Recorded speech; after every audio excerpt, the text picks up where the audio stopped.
2025 के इस विधानसभा चुनाव में कांग्रेस पूरी जोरों खरोश के साथ चुनावी रण में उतर चुकी है। बहरहाल ये देखने को मिला है कि आजादी के बाद पहले लोकतंत्र की जननी कहने जाने वाला बिहार की धरती पर CWC कांग्रेस कार्यसमिति की बैठक हुई।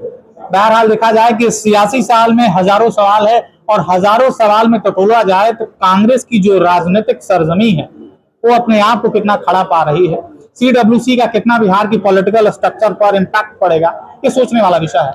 और इसी पर हम तमाम मुद्दों पर जानने के लिए मौजूद हैं। सर, क्या कहिएगा, CWC का जो मीटिंग रहा है तो CWC कितना इम्पैक्ट दे पाएगी बिहार विधानसभा चुनाव पर? आज की जो CWC की जो मीटिंग है वो ऐतिहासिक मीटिंग रही है और ऐतिहासिक इस मामले में भी कहेंगे, इसमें अति पिछड़ा समाज जो कुल आबादी के लगभग 40% है, अभी तक इसकी भागीदारी सुन नहीं रहती थी। इक्के दुक्के लोग लड़ते थे चुनाव या उसके बारे में लोग सोचते थे और वर्षों से लड़ाई चल रही थी हमारी कि कुछ मुद्दे थे जिसको शामिल किया जाना चाहिए मैनिफेस्टो में, और अगर सत्ता परिवर्तन होता है तो किन किन बिंदुओं पर काम होना चाहिए। तो आज हमारी इच्छा पूरी हुई और महागठबंधन के साथियों के साथ माननीय न्याय योद्धा राहुल गांधी ने 10 सूत्री कार्यक्रम की घोषणा की कि यदि अगर हमारी सरकार आती है तो हम अति पिछड़ा समाज के लिए इन 10 बिंदुओं पर काम करेंगे। अच्छा, क्या कह रहे हैं? अति पिछड़ा का जो नया संकल्प की राहुल गांधी ने बात की, अति पिछड़ों का क्या लगता है, अति पिछड़ा का जो विकास की परिकल्पना को साकार करने की बात करते हैं तो माना जाए कि महागठबंधन की सरकार आती है तो अति पिछड़ों को भी मुख्य धारा से जोड़ने की कवायद की जाएगी। माननीय न्याय योद्धा राहुल गांधी, उनका जो है ना शुरू से विचार देखा जाए तो इस दिशा में वो अग्रसर है।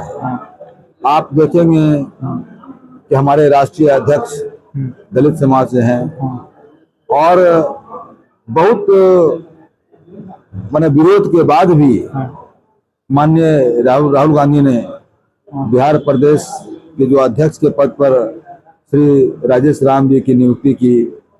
ये ऐतिहासिक कदम था, ऐसा अभी तक किसी पार्टी ने नहीं किया था, लेकिन कांग्रेस ने कर दिखाया। तो हमारे न्याय योद्धा जो कहते हैं उसको अक्षरशः पालन करते हैं।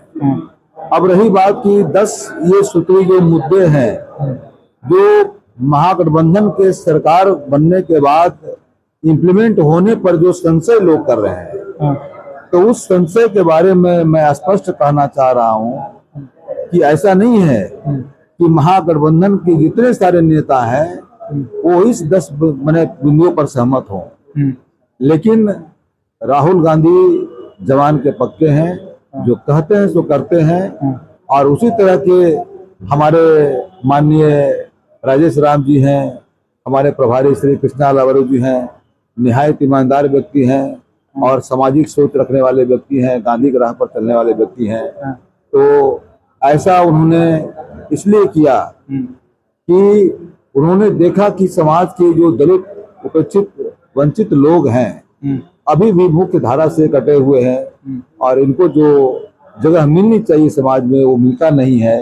प्रोडक्शन तो ये करते हैं, मेहनत तो ये करते हैं, सड़कें तो ये बनाते हैं, बिल्डिंग ये बनाते हैं, कारखाने ये सजाते हैं, सारे काम ये करते हैं, लेकिन इनको सुख सुविधा से वंचित रखा जाता है। अच्छा केपी जी, आप भी सड़क पर जा रहे होंगे, धरातल पर आप भी देख रहे हैं, जनता का जो जनादेश है, जनता का जो मूड है वो किस ओर ज्यादा दिखाई दे रहा है?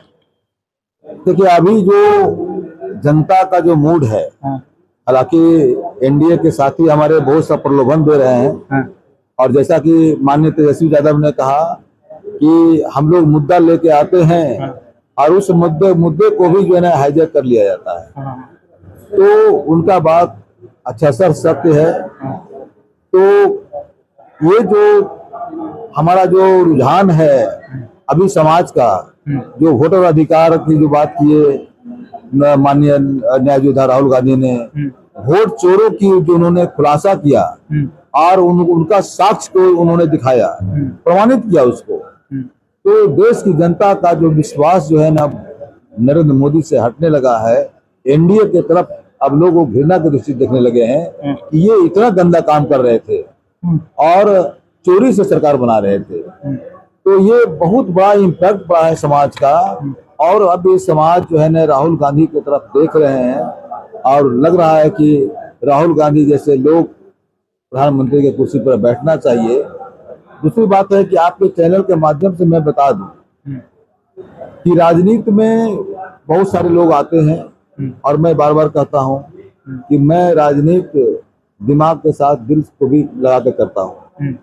किसी भी राजनीति में अगर सिर्फ दिमाग लगे, अगर दिल ना लगे, सेंटिमेंट ना लगे, तो खोखला होता है और समाज पर उसको कोई असर नहीं डालता है। कितने विधायक बनते हैं, 5-5 बार 7-7 बार विधायक बनते हैं, अब मरने के बाद कोई पूछता नहीं है। चलिए तो बहुत मैं बहुत धन्यवाद सर।